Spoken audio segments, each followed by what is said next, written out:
Hello बच्चों, मैं आप सभी का स्वागत करता हूं आज की क्लास में। मैं हूं समर ठाकुर और आज हम बड़ी सारी चीजें आपस में पढ़ने वाले हैं। क्या क्या आज हम पढ़ेंगे? तो आज हम पढ़ेंगे एनर्जी रिसोर्सेज के बारे में, forest, climate change, tribes, animals, इन सब के बारे में पढ़ेंगे। तो सबसे पहले बच्चे एनर्जी की बात करते हैं। एनर्जी की जब हम बात करते हैं ना, तो एनर्जी क्या होती है? एनर्जी जो अगर हम बात करें, कैपेसिटी ऑफ डूइंग वर्क, किसी भी काम करने के लिए, ठीक है, जो किसी चीज की क्षमता होती है उसे एनर्जी कहते हैं। ठीक है, अगर आपके अंदर ज्यादा एनर्जी है तो आप ज्यादा काम कर सकते हैं।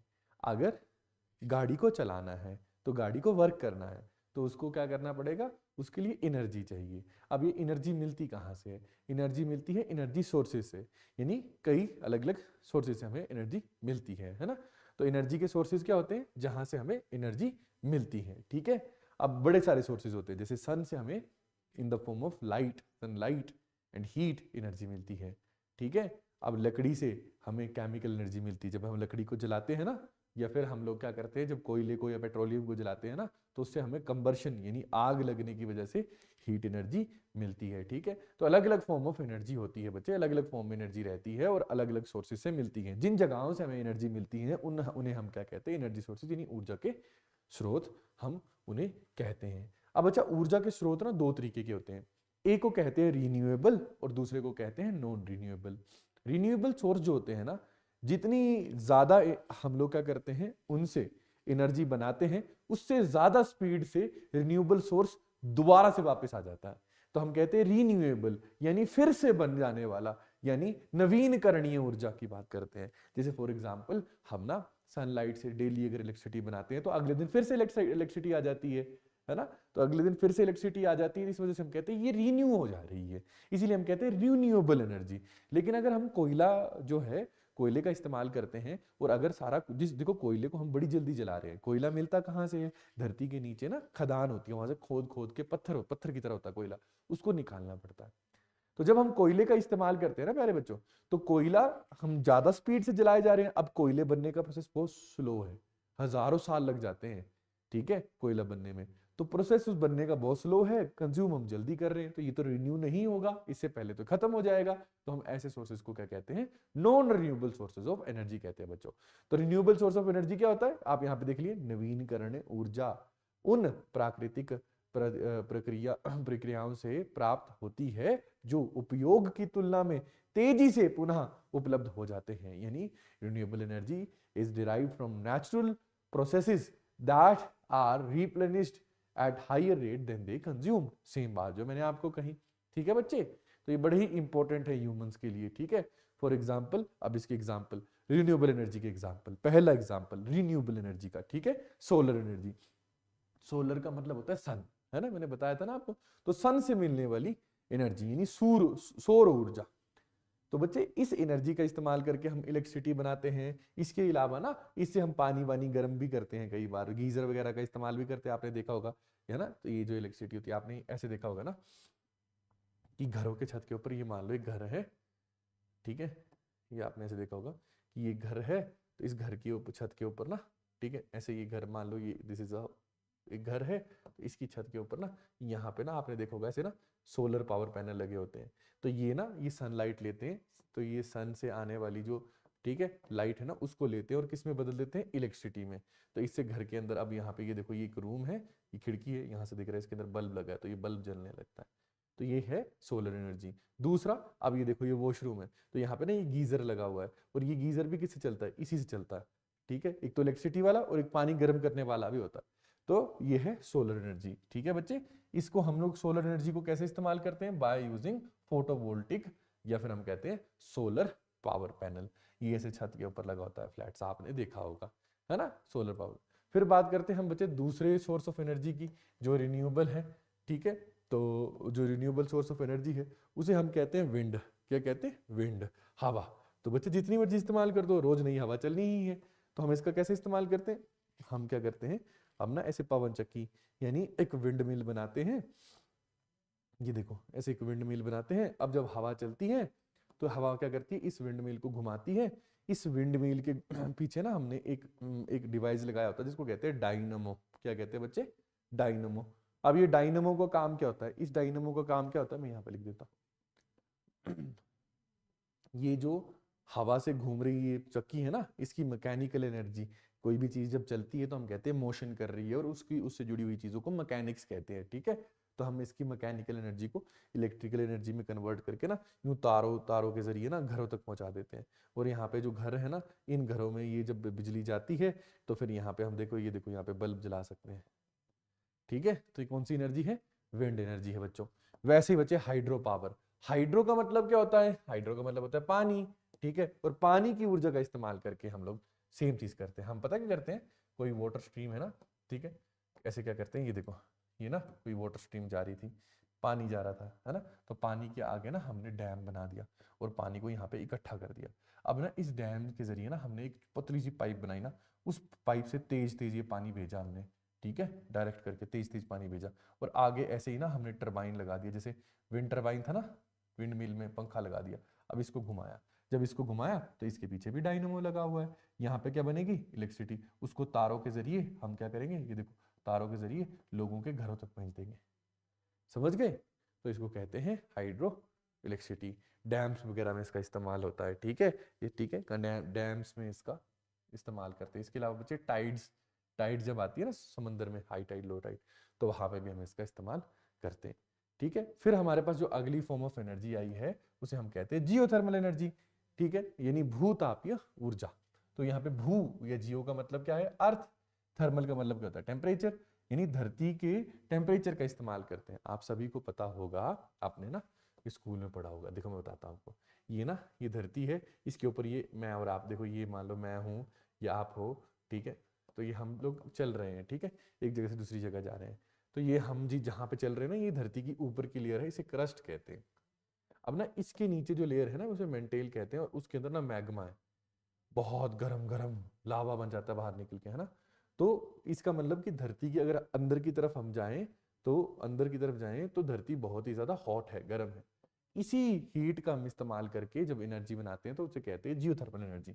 हम क्या करते हैं, धरती की इसी हीट का, धरती के नीचे से ना कई बार गर्म पानी आ रहा होता है, या हम खड्डा खोद के ना जब धरती के नीचे पहुंचते हैं तो वहां पे बहुत ही हॉट टेम्परेचर होता है। इस टेम्परेचर से हम वाटर को गर्म करते हैं, और वाटर को जब गर्म करते हैं तो वाटर की बन जाती है स्टीम। आपने कुकर में भी देखा होगा ना, स्टीम बन जाती है, प्रेशर कुकर में मम्मी खाना बनाती होगी तो उस स्टीम को डायरेक्ट करते हैं और इसे पंखा घुमाते हैं। अब बस पंखा घूम गया, क्या घूम गया बच्चे, पंखा घूम गया, पंखे के घूमने के पीछे यहाँ पे क्या लगा होगा, डायनमो। तो डायनमो चलेगा और ये बिजली बन जाएगी, ठीक है बच्चे। तो ये आप लोगों ने इसका ख्याल रखना है, ठीक है, इस चीज का आपने ख्याल रखना है, ठीक है। अब बच्चे इसके बाद अगर हम बात करें बायोमास यानी जैव ऊर्जा, तो बायोमास की जब हम बात करते हैं तो हम पता किस चीज की बात करते हैं, हम बात करते हैं गोबर गैस की। किसकी बात करते हैं, गोबर गैस की, या ऐसी चीजों की, जैसे फॉर एग्जांपल ना, जब ना गाय क्या होती है ना, गोबर बड़ा सारा करती है ना, तो एक गड्ढा खोदते हैं ना हम लोग, उसके अंदर गाय का ना गोबर इकट्ठा कर लेते हैं। अब गाय का गोबर जब सड़ता है ना, तो गाय के गोबर के सड़ने से एक गैस बनती है जिसे कहते हैं गोबर गैस।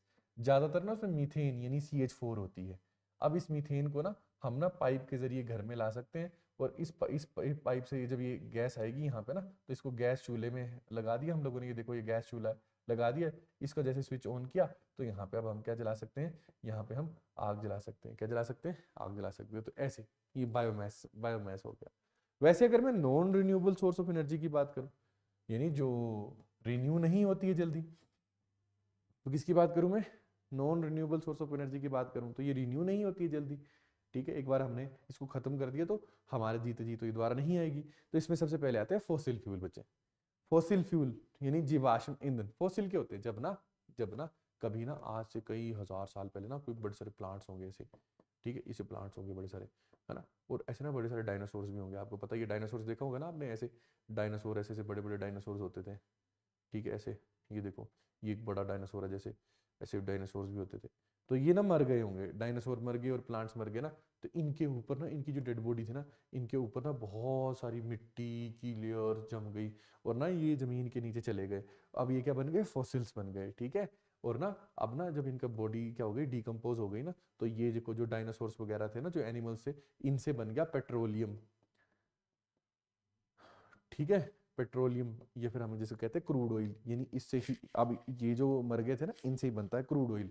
उसी से निकलता है डीजल, पेट्रोल, कैरोसिन ऑयल, ये सब इसी से निकलता है, ठीक है। और ये जो है ना यहाँ पे, ये जो पेड़ है ना, इन पेड़ पौधों से क्या बन गया, कोयला बन गया। तो कोयल एंड पेट्रोलियम को हम क्या कहते हैं, इसको कहते हैं फॉसिल फ्यूल, ठीक है, कोल, ठीक है, और पेट्रोलियम। और इसके अलावा बच्चे नेचुरल गैस, जिसको हम लोग कहते हैं, अब जब कंप्रेस कर देते तो कहते हैं सीएनजी, कंप्रेस नेचुरल गैस, ठीक है।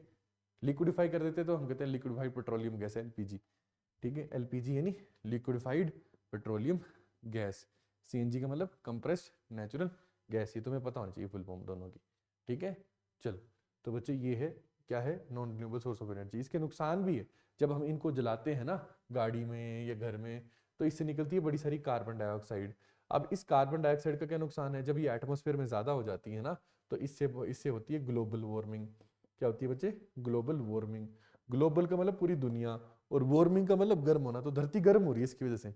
अब इसकी वजह से गर्मी बढ़ रही है ना, बर्फ भी नहीं पड़ रही है, जैसे पहाड़ों में पहले बर्फ पड़ती ना, उतनी बर्फ नहीं पड़ रही है, ग्लेशियर्स पिघल रहे हैं, अंटार्कटिक और आर्कटिक सर्कल में ना, नॉर्थ पोल साउथ पोल में जहाँ पे बर्फ जमी होती है ना, वो पिघल रही है।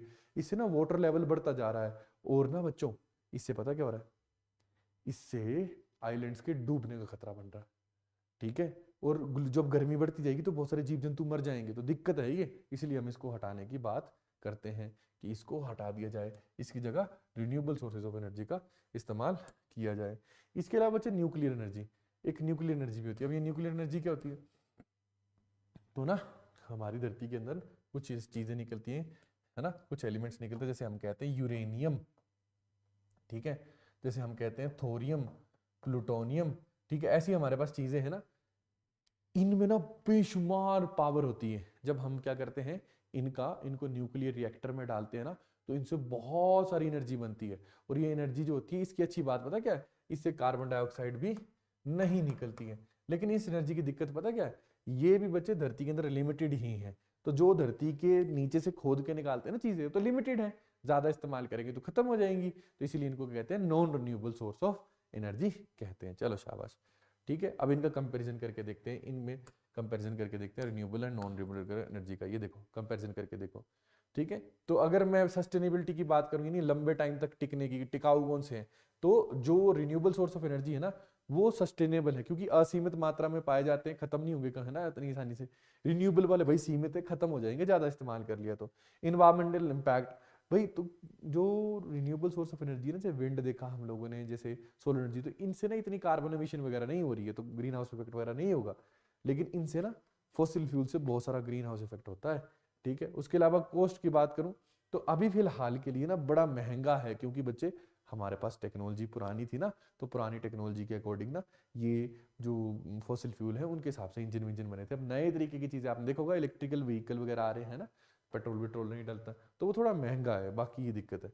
रिलायबिलिटी की बात करें, तो जो non renewable source of energy है ना, हाईली रिलायबल है, क्योंकि जब मर्जी आपका मन हो, धूप हो चाहे ठंड हो, आप पेट्रोल डलाओ, गाड़ी चलाओ।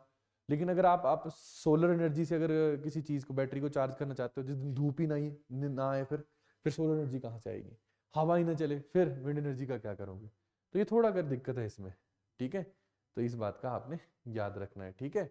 अच्छा, अब अगला टॉपिक पढ़ते हैं, क्लाइमेट। तो क्लाइमेट क्या होता है बच्चे, हमारा ना ये अर्थ है, ये देखो, दिस इज आर अर्थ, ये हमारी अर्थ है ना। अब अर्थ के इर्द गिर्द मैं रेड कलर से बना रहा हूँ, रेड नहीं है आपको पता ना, तो इसके इर्द गिर्द ना एक पूरा यूं गोल गोल गोल गोल गोल एनवलप है, या फिर कह सकते हैं इसको पूरा एक चारों तरफ से घेरा हुआ किसने, एयर ने। अब ये एयर का जो गोल घोला है ना, पूरा गोल घेरा है ना, उसको कहते हैं एटमोस्फेयर। हिंदी में पता क्या कहते हैं, वायु ने पूरा घेरा है तो वायुमंडल है। अब इस एटमॉस्फेयर की लॉन्ग टाइम कंडीशन को ही क्लाइमेट कहते हैं। और लॉन्ग टाइम कंडीशन किस चीज पे डिपेंड करती है, इसकी कंपोजिशन पे, यानी इसके अंदर कौन कौन सी एयर है। तो आपने याद रखना है, हमारे एटमॉस्फेयर में सबसे ज्यादा जो गैस पाई जाती है, वो पाई जाती है नाइट्रोजन गैस। कौन सी पाई जाती है, नाइट्रोजन। दूसरे नंबर पे कौन सी पाई जाती है, ऑक्सीजन गैस। और तीसरे नंबर पे कौन सी पाई जाती है बच्चे, आर्गोन गैस। आपने याद रखना है, ठीक है। तो ये 30 साल या उससे भी लंबे टाइम पीरियड के वेदर को भी हम कई बार क्लाइमेट कह देते हैं, ठीक है। अब क्लाइमेट लगातार बदलता रहता है। किन किन चीजों से बदलता है क्लाइमेट, तो सबसे पहले टेम्परेचर। क्लाइमेट बदलने की पहली वजह क्या है, टेम्परेचर यानी तापमान। दूसरी क्या है, रेनफॉल। तीसरी क्या है, ह्यूमिडिटी। ह्यूमिडिटी का मतलब उमस, आपने देखा होगा ना गर्मियों में कई बार क्या होता है, चिपचिपा सा महसूस होता है, क्योंकि पानी हवा में बहुत ज्यादा होता है, तो उसी को कहते हैं ह्यूमिडिटी, हवा, ये सब कुछ। ये सब क्या है, इन सब में किसी में बदलाव हुआ तो क्लाइमेट जगह का बदल जाता है। ठीक है, अब क्लाइमेट तो अलग अलग जगहों के अलग अलग हैं, ठीक है, क्योंकि अलग अलग जगहों पे टेम्परेचर अलग अलग होता है, अलग अलग, कहीं जैसे थार डेजर्ट है वहाँ पे बारिश बड़ी कम होती है, मेघालय में बारिश रोज होती है ना। ह्यूमिडिटी भी अलग अलग जगहों पे, हवा भी आपने देखा होगा कई जगहों पे ज़्यादा चलती है, कई जगहों पे कम चलती है, तो क्लाइमेट भी बच्चों हर जगह का अलग अलग है, तो आपने इस बात का ख्याल जो है वो रखना है। ठीक है प्यारे बच्चों, चलो। अच्छा, क्लाइमेट में किन किन फैक्टर्स का फर्क पड़ता है, आपने इस बात का ख्याल रखना है। अब बात करेंगे प्यारे बच्चों अर्थक्वेक की।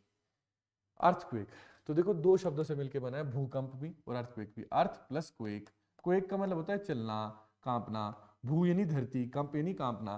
तो जब धरती कांपती है ना, तो हम कहते हैं क्या है, अर्थक्वेक। ये होता क्यों है बच्चे, हमारी जो धरती है ना, ये ना बड़ी सारी इसके अंदर ना ये ऐसी छोटे छोटे टुकड़ों में टूटी हुई है, और हर एक टुकड़े को, जो धरती की सबसे ऊपर की लेयर है जिसे क्रस्ट कहते हैं, हर एक हिस्से को कहते हैं टेक्टोनिक प्लेट। क्या कहते हैं, टेक्टोनिक प्लेट। अब बच्चों जब ये टेक्टोनिक प्लेट्स ना ये लगातार मूवमेंट करती है, जब दो टेक्टोनिक प्लेट आपस में टकराती है ना, ठीक है, या एक टेक्टोनिक प्लेट में दरार आती है ना, तो उसकी वजह से ना जो झटका झटका महसूस होता है उसकी वजह से आता है अर्थक्वेक, और हमें भी धरती पूरी हिलने लगती है। तो याद रखना, अर्थक्वेक जो होते हैं ना, ये कितना तेज था, इसको मेजर किस में करते हैं, रिक्टर स्केल में। किस में करते हैं, रिक्टर स्केल में। और इसकी पढ़ाई के लिए कौन सा ग्राफ इस्तेमाल करते हैं, तो याद रखना सिस्मोग्राफ, सिस्मोग्राफ इस्तेमाल करते हैं, रिक्टर स्केल का इस्तेमाल करते हैं। समझ गए आप या नहीं, ठीक है जी। चलो जी, अब आगे चलते हैं, ठीक है, अब आगे अगले सवाल की तरफ चलते हैं। ठीक है, तो ये अर्थक्वेक, अर्थक्वेक से जुड़ी हुई ना कुछ टर्म्स आपको पता होनी चाहिए। अब ना अर्थक्वेक कहाँ से शुरू होता है, जमीन के नीचे से शुरू होता है, याद रखना, धरती के नीचे। ये मान लो ये लैंड है ना, अब इसके पॉइंट पे नहीं, यहाँ पे देखो, यहाँ पे ना ये एक टेक्टोनिक प्लेट और इसमें दरार आ गई, इसके दरार की आने की वजह से ना, अब यहाँ पे ना इस पॉइंट पे, ये एक पॉइंट है, इस पॉइंट से ना अर्थक्वेक शुरू हो गया और यूं आगे की तरफ बढ़ने लगा। ठीक है, अर्थक्वेक वेव्स की फॉर्म्स में आगे बढ़ता है ना, और ये वेव्स जो होती है डिस्ट्रक्शन करती है आगे, है ना। तो जहां से शुरू हुआ ना उसको कहते हैं फोकस, उस पॉइंट को कहते हैं फोकस। उसके ठीक ऊपर बच्चे 90 डिग्री पे ना सबसे पहले जमीन पे जो जगह है ना, इसको क्या कहते हैं, इसको कहते हैं एपी सेंटर। क्या कहते हैं इसको, एपी सेंटर। और यहीं पे तो तुम्हारा मकान होता है, यहीं पे तो तुम भी रहते हो, तो तुम्हें भी झटके महसूस होते हैं, क्योंकि धरती हिलती है ना, अर्थक्वेक जब आता है तो धरती हिलती है, याद रखना आपने, ठीक है। चलो, अर्थक्वेक आने के पीछे कई वजहें हो सकती हैं, टेक्टोनिक प्लेट का आपस में टकराना, कोई वोल्केनो है, ज्वालामुखी है, उसका फटना, कई सारी वजहें हो सकती हैं। ठीक है, चलो, अच्छा बच्चों शाबाश। अब अगर मैं बात करूं अर्थक्वेक से इफेक्ट क्या होता है, तो जब बच्चे भूकंप, धरती हिलती है तो धरती के ऊपर जो घर बने हैं, बिल्डिंग बने हैं, वो गिरने लगते हैं। ठीक है, तो लाइफ और प्रॉपर्टी का लॉस होता है, बिल्डिंग और इंफ्रास्ट्रक्चर खराब होता है, लैंडस्लाइड और सुनामी तक आते हैं। सुनामी, लैंडस्लाइड यानी जमीन क्या करती है, खिसक के नीचे आ जाती है। ठीक है, और सुनामी में क्या होता है कि जब समंदर के नीचे भूकंप आता है ना, तो पानी की एक बड़ी लहर उठ के ना तट की तरफ आती है, और तट पे जो भी लोग होते हैं उनको बहा के ले जाती है। तो सुनामी बड़ी खतरनाक होती है। ठीक है, समझ आया या नहीं। चलो, अब हमने अर्थक्वेक भी जान लिया, शाबाश, आप तो बड़े अच्छे से कर रहे हो। चलो अब आगे चलते हैं हम लोग। ठीक है, तो अब हम देखते हैं फ्लड क्या होता है। फ्लड क्या होता है, पता क्या होता है, जब ना कहीं पे ना ज्यादा बारिश हो जाती है ना बच्चे, तो कहीं पे ना ज्यादा बारिश हो जाती है ना, तो मान लो ये नदी जा रही थी, और नदी के किनारे ना यहाँ पे घर थे लोगों के, ये देखो यहाँ पे लोगों के घर थे। ठीक है, यहाँ पे लोगों के ये घर थे, देखो नदी के किनारे। ठीक है, यहाँ पे लोग रहते थे, हो सकता है स्कूल भी हो, घर भी हो, वटेवर ना, तो यहाँ पे ये चीज़ें थी। तो अब अचानक ही ना इतनी तेज तेज बारिश होने लगी, या पीछे से इतना पानी आया कि ये भी डूब गए। तो इसमें हम क्या कहते हैं, ये क्या आ गई भी, फ्लड आ गई। फ्लड में क्या होता है, ओवरफ्लो हो जाता है वाटर का, तो हम कहते हैं क्या हो गया भाई, फ्लड आ गई, लैंड भी डूब जाता है इसमें। ठीक है, तो इसके बड़े सारे नुकसान हैं। ठीक है, अब इसकी वजहें क्या होती हैं, क्यों फ्लड आती हैं, कोजेज क्या हैं, तो ज़्यादा बारिश हो जाना, उसके बाद रिवर का ओवरफ्लो हो जाना, कोई डैम है उसका फट जाना, कई बार cyclone, cloud burst, cloud burst नहीं, बादल का फट जाना। इसमें क्या होता है ना कि बादल में ना वैसे तो बहुत सारा पानी होता है ना, धीरे धीरे करके नीचे गिरता है, एक ही साथ नीचे गिर जाता है बादल का पानी। ठीक है, उसके बाद डैम फेलियर, डैम फेलियर में क्या होता है बच्चे, कि एक बड़ा डैम होता है, ठीक है, डैम ने पानी को रोक के रखा, तो डैम की दीवार टूट जाती है, सारा ही पानी इकट्ठा ही आ जाता है, तो हम कहते हैं डैम फेलियर हो गया। ठीक है। अब इससे इफेक्ट होता क्या है, तो क्रॉप्स, हाउसेज लोगों के खत्म हो जाते हैं। इसके अलावा ना पानी पानी हो जाता है चारों तरफ, तो पानी में आपको पता है मच्छर पनपते हैं। मच्छर के पनपने से क्या हो जाता है बच्चों, तो यहाँ पे डिजीज फैल जाती है, लोग मर जाते हैं, जानवर डूब के मर जाते हैं। तो ये बड़ी बड़ी प्रॉब्लम इसके साथ होती है। ठीक है बच्चे। अब नेचुरल क्लाइमेटीज की बात करें तो क्या क्या नेचुरल क्लाइमेटीज आती हैं, मतलब नेचुरल क्लाइमेटीज मतलब प्राकृतिक आपदाएं। तो क्या क्या प्राकृतिक आपदाएं आ सकती हैं, अर्थक्वेक आ सकता है, फ्लड आ सकता है, साइक्लोन। साइक्लोन ना तूफान होता है, समंदर के किनारे आता है। कहाँ पे आता है, समंदर के किनारे आता है, बहुत तेज तेज हवाएं चलती हैं इसमें। ठीक है। ड्रॉट का मतलब सूखा, यानी बिल्कुल ही बारिश नहीं हो रही है। तो बिल्कुल बारिश ना होना भी खतरनाक है। फसलें कैसे उगेंगी बिना पानी के, हम इंसान क्या पिएंगे, बड़ा नुकसान नहीं हो जाएगा। लैंडस्लाइड, जमीन का, अब देखो जैसे ना कई बार आपने देखोगा पहाड़ों के किनारे पे ना एक पहाड़ है, तो यहाँ पे ना थोड़ी सी खुदाई हुई सड़क बनने के लिए ना, तो यहाँ पे ये वाली मिट्टी जो है ना ये अनस्टेबल हो गई, थोड़ा टाइम बाद ना खिसक के नीचे आ जाती है, तो हम कहते हैं लैंडस्लाइड हो गई जी। तो इसमें भी लोग दब के मर सकते हैं, बड़ी सारी दिक्कतें हो सकती है। सुनामी, पानी के अंदर जब भूकंप आता है ना बच्चे, तो उससे पानी की ना एक बड़ी लहर, मान लो ये समंदर है, ये देखो मान लो ये समंदर है, तो अब समंदर के नीचे ना, जब समंदर के नीचे भूकंप आया तो पानी की एक बड़ी लहर उठती है ना, और यूं आगे आती है, और ये ना ग्राउंड पे तबाही मचाती है। यहाँ पे कोई भी लोग होंगे तो वो मर जाएंगे। ठीक है, कोई भी इंसान होगा तो वो क्या करेगा, मर जाएगा, डूब जाएगा। ठीक है, तो उस वजह से हम देखते हैं कि ये खतरनाक होती है। ठीक है, समझ गए। चलो अब आगे का हम लोग देखते हैं यहाँ पे। ठीक है। अच्छा बच्चे, डिजास्टर मैनेजमेंट का मतलब क्या होता है, आपदा प्रबंधन। यानी ये जो क्लाइमेटीज या डिजास्टर आ रहे हैं ना, इनसे बचने के तरीके। हमारे इंडिया में ना एनडीआरएफ करके ना, नेशनल डिजास्टर रिलीफ फोर्स करके ना एक पूजी फौजियों का दल है ना, ये जब डिजास्टर आता है तो लोगों को बचाने की कोशिश करते हैं। ठीक है, समझ गए मेरी बात। चलो अब चलते हैं आगे, थोड़ा सा रिवीजन करते हैं। क्लाइमेट क्या होता है, लॉन्ग टाइम वेदर पैटर्न को क्या कहते हैं, क्लाइमेट कहते हैं। अर्थक्वेक क्या होता है, sudden movement of earth crust, धरती एकदम से हिलती है, उसको कहते हैं कि भाई ये क्या आ गया, अर्थक्वेक आ गया। Flood, overflow of water over land, तो पानी जो है जमीन के ऊपर जब फैल जाता है तो हम कहते हैं कि क्या, ये तो फ्लड है। नेचुरल क्लाइमिटी यानी नेचर की वजह से कोई भी आपदा आती है। चलो बच्चों, अब लास्ट टॉपिक हम यहाँ पे थोड़ा सा देखने की कोशिश करेंगे, जिसको हम क्या कहते हैं, देखो अभी तो बहुत सारा कुछ है हमारे पास पढ़ने के लिए। ट्राइबल्स, क्या करेंगे, ट्राइबल। तो बच्चे ट्राइबल या फिर जनजाति कहते हैं। ठीक है, जनजाति समुदाय क्या है, ट्राइबल कम्युनिटीज क्या होते हैं। तो बच्चे ये कुछ ऐसे लोग होते हैं ना जो जंगल के करीब बड़े रिमोट इलाके में रहते हैं, मतलब बड़े ही दूर दराज के इलाकों में रहते हैं। ठीक है, तो इनको हम ट्राइबल्स कहते हैं। फॉरेस्ट के साथ या फिर पहाड़ों में या फॉरेस्ट में ये रहते हैं। इनका ना बाकी लोगों से ना अलग कल्चर होता है, लैंग्वेज इनकी अलग होती है, इनकी ना सोशल वैल्यूज यानी समाज में जो इनके कानून वानून है सब अलग होता है। और हमारा संविधान ना कुछ ऐसे ही ट्राइब्स को आइडेंटिफाई करता है और उनकी ना एक लिस्ट बनाता है। तो उस लिस्ट में जितने भी ट्राइब्स हैं उन्हें कहते हैं शेड्यूल्ड ट्राइब। शेड्यूल्ड ट्राइब कहाँ किसके अकॉर्डिंग होते हैं, कॉन्स्टिट्यूशन यानी संविधान के अकॉर्डिंग होते हैं। आपने बच्चे इस बात को जानना है। ठीक है बच्चों। चलो, तो उसके बाद अगर मैं बात करूं तो जो ट्राइबल कम्युनिटीज है ना, इंडिया की ट्राइबल कम्युनिटीज है ना, वो बहुत सारी, जैसे फॉर एग्जांपल एक बड़ा फेमस ट्राइब है गोंड ट्राइब। ये कहाँ कहाँ पाया जाता है, मध्य प्रदेश और छत्तीसगढ़ में पाया जाता है। फिर बच्चे बड़ा फेमस ट्राइब है भील।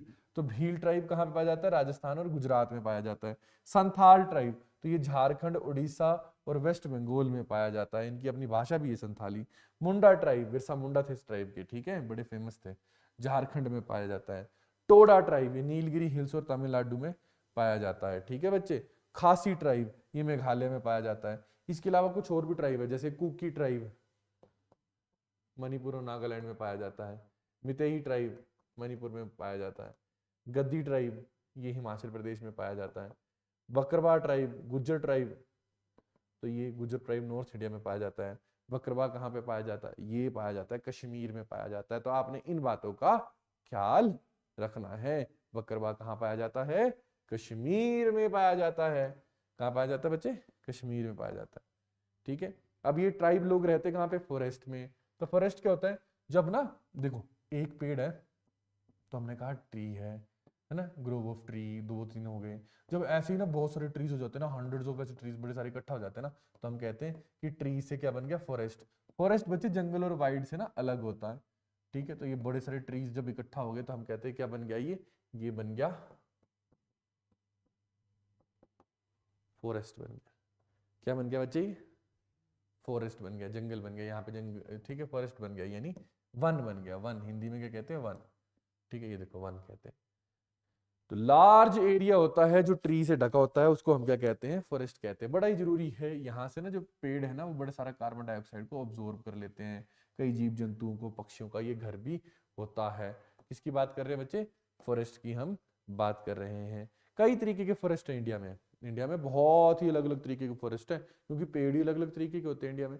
तो सबसे पहले कौन से, ट्रॉपिकल एवरग्रीन फॉरेस्ट। बच्चे ये ट्रॉपिकल एवरग्रीन फॉरेस्ट जो है ना, यहाँ पे बहुत सारी बारिश होने की वजह से ना पूरा साल पौधे जो है ना हरे भरे रहते हैं। ये ना पौधे मुरझाते नहीं हैं कभी भी, किसी भी टाइम पे। यहाँ पे पतझड़ में भी, कुछ भी मौसम हो, यहाँ पे पत्ते नहीं झड़ते हैं पौधों के। आपने देखा होगा ना कि जो हम आसपास देखते हैं कई पौधों के पत्ते झड़ जाते हैं, इनके नहीं झड़ते, इसलिए तो इनको कह रहे हैं एवरग्रीन। ठीक है। और ट्रॉपिकल फॉरेस्ट, तो ट्रॉपिकल रीजन बच्चे धरती में ना, ये ट्रॉपिकल जोन, यानी छोड़ो इसको, आपने बस इतना याद रखना है कि यहाँ पे बहुत ज्यादा बारिश होती है। ठीक है। तो यहाँ पे बहुत ही ज्यादा हैवी रेनफॉल होती है। और दूसरी बात, ये एग्जाम्पल जैसे ना भारत में वेस्टर्न घाट्स और अंडमान में ही हमें देखने को मिलते हैं। अगर मैं तुम्हें इंडिया का मैप बताऊं ना, तो ये देखो मैंने पहाड़ बताए थे ना, यहाँ पे वेस्टर्न घाट्स थे, तो यहाँ पे वेस्टर्न घाट्स में, और ये देखो यहाँ पे जो आइलैंड थे ना अंडमान निकोबार, तो अंडमान में ये देखने को मिलते हैं। समझ गए मेरी बात या नहीं? ठीक है। Tropical deciduous forest. अभी ट्रॉपिकल डेसिडियस फॉरेस्ट क्या थे बच्चे, डेसिडियस का मतलब क्या होता है, डेसिडियस का मतलब होता है उष्णकटिबंधीय।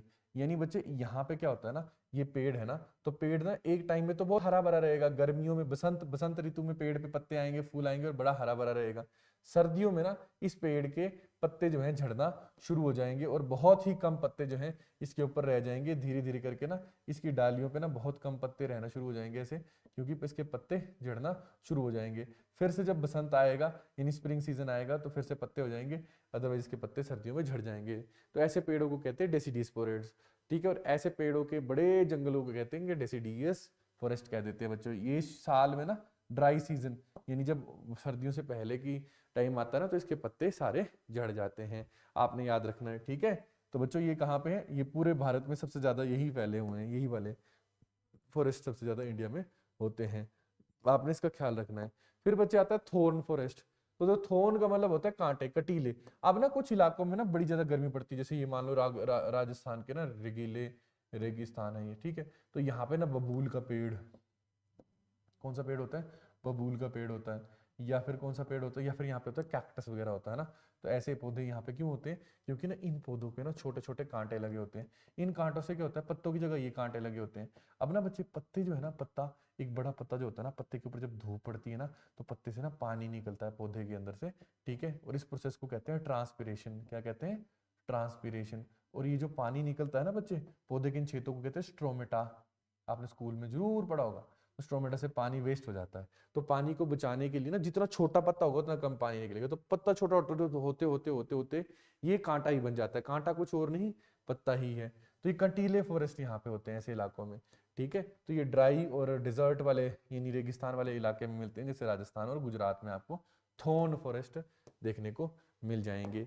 फिर बात करते हैं बच्चे मैंग्रोव फॉरेस्ट की। तो मैंग्रोव ना एक खास तरीके के ना पौधे होते हैं ना, जो कहाँ पे लगते हैं पता, दलदल में। दलदल पता है, जहाँ पानी और मिट्टी मिला होता है आपस में, मार्शी लैंड कहते हैं। तो ये जो मैंग्रोव होते हैं ना, ये बड़े खतरनाक तरीके, इनकी ना जड़ें उल्टी होती हैं ऐसे। ठीक है। इनकी जड़ें यूं उल्टी होती है, तो इस वजह से ना ये ना दलदल में भी सर्वाइव कर पाते हैं। ठीक है। और ना ये दूर अब इंडिया में जो मैंग्रोव का हम देखने को मिलते हैं ना, वो एक एक प्रजाति के होते हैं जिसे हम कहते हैं सुंदरी। क्या कहते हैं, सुंदरी प्रजाति के। इसी वजह से ना इंडिया में ज्यादातर ना आपको ये कहाँ पे देखने को मिलेंगे, बंगाल में देखने को मिलेंगे और बांग्लादेश के बॉर्डर पे आपको ये देखने को मिलेंगे। ठीक है। कहाँ पे देखने को मिलेंगे आपको ये, बांग्लादेश का जो बॉर्डर है ना, वहाँ पे आपको ये देखने को मिल जाएंगे। तो यहाँ पे इस इलाके में देखने को मिल जाएंगे। और यहाँ पे जो जो मिलता है ना फॉरेस्ट, उसका नाम है सुंदरबन। ठीक है। जैसे एग्जाम्पल है सुंदरबंस। ठीक है। डेल्टा कोस्टल जहाँ पे दलदल होता है वहाँ पे ही हमें फॉरेस्ट देखने को बच्चों मिलते हैं। फिर आते हैं माउंटेन फॉरेस्ट। बच्चे माउंटेन नाम से पता चलता है, ये देखो बड़े बड़े ऊंचे ऊंचे जो माउंटेन्स होते हैं ना, उनके ऊपर होते हैं। ऐसे बड़े बड़े माउंटेन्स होते हैं ना, उनके ऊपर होते हैं। और बच्चे माउंटेन फॉरेस्ट में ना खास तरीके की सॉइल होती है, माउंटेन सॉइल। और याद रखना यहाँ पे इन फॉरेस्ट में अगर तुम देखोगे ना, तो चील के, देवदार के ऐसे पेड़ होते हैं। ठीक है। तो ये देखो कॉर्नी फॉरेस्ट बोलते हैं इनको, कॉर्न की तरह शेप होती है इनकी। आपने ऐसे वाले पेड़ देखे होंगे, जैसे क्रिसमस ट्री नहीं होता है, वैसे वैसे ट्रीज होते हैं ये यहाँ पे वह ज्यादातर ऐसे ऐसे ट्रीज होते हैं ऐसे। ठीक है। तो ये इनको कहते हैं कॉर्नी फॉरेस्ट ट्रीज भी कहते हैं। समझ गए मेरी बात?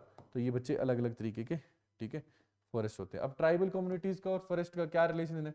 भाई ट्राइबल कम्युनिटीज जंगलों में रहती है, इसलिए ना जंगलों पे बहुत ज्यादा डिपेंडेंट करती है, किसके लिए? फूड के लिए। यहीं से तो ये अपना भोजन, फल, सब्जी, दवाई, ये सब कुछ लेके आते हैं फॉरेस्ट से, ठीक है। शेल्टर, फॉरेस्ट में ही तो ये रहते हैं, तो यहीं पे बाम्बू लेके, लकड़ी लेके अपने घर पर बनाते हैं ये लोग। मेडिसिन, दवाइयाँ भी, जड़ी बूटियाँ यहीं से लाते हैं। तो अपना जीवन, सारा का सारा इनका जीवन किस पे डिपेंड करता है? फॉरेस्ट पे ही डिपेंड करता है, ठीक है। और फॉरेस्ट की ये पूजा वूजा भी करते हैं, इनके कल्चर का बड़ा इंपॉर्टेंट पार्ट होता है फॉरेस्ट। तो ट्राइबल लोग सीधे फॉरेस्ट से बच्चे जुड़े होते हैं। अब क्या क्या चीजें हैं जो फॉरेस्ट में ये इस्तेमाल करते हैं? तो फ्यूल वुड, लकड़ी तो जलाने के लिए लाते हैं वो। फ्रूट एंड रूट्स, रूट्स जड़ें, फ्रूट्स इनको खाने के लिए लेके आते हैं। हनी, शहद मिलता है। हार्ब्स, जड़ी बूटियां मिलती हैं इनको। बाम्बू मिलता है, पत्ते मिलते हैं। इन सब से ये क्या करते हैं? अपना गुजर बसर करते हैं ये, ठीक है। किसकी बात कर रहे हैं हम लोग? हम लोग लोगों की बात कर रहे हैं, ठीक है। अब हमें ना फॉरेस्ट को बचाना भी तो है, ठीक है। तो फॉरेस्ट को बचाने के लिए हम लोगों ने कई सारे कानून बनाए हैं। और फॉरेस्ट को बचाने के लिए हम लोगों ने कई सारे कानून, जैसे बायोस्फीयर रिजर्व्स बनाए हैं। भारत में बायोस्फीयर रिजर्व्स कितने हैं? 18 है, याद रखना है। बायोस्फीयर रिजर्व्स कितने? 18 है। सबसे पुराना नीलगिरी है, सबसे बड़ा कच्छ है। वैसे ही भारत में हमारे पास बच्चों नेशनल पार्क्स भी हैं। क्या है? नेशनल पार्क्स और वाइल्ड लाइफ सेंचुरीज भी हैं। ऐसे कई सारे हमारे पास चीजें हैं जिनसे हम ना फॉरेस्ट को बचाने की कोशिश करते हैं। किसे बचाने की कोशिश करते हैं बच्चे? फॉरेस्ट को बचाने की कोशिश करते हैं, ठीक है। चलो, ये आज हम लोगों ने, आज के लिए इतना काफी है। अब ना हम लोग कल पढ़ेंगे, ठीक है। कल आपको जो है, कल और परसों 2 दिन, अब 2 ही दिन है बचे आपके। परसों तो पेपर है, तो ठीक ठीक रिवीजन करनी है आप लोगों ने, ठीक है। ये सारी चीजें पढ़नी है, पेपर में पढ़ के जाना है सारा कुछ। चलो, तो अभी तक जो पढ़ा नहीं है उसको पढ़ लेना। आज के लिए इतना ही काफी है। मैं आपको बाय बाय करता हूँ, कल मिलते हैं, ठीक है। Have a very good day.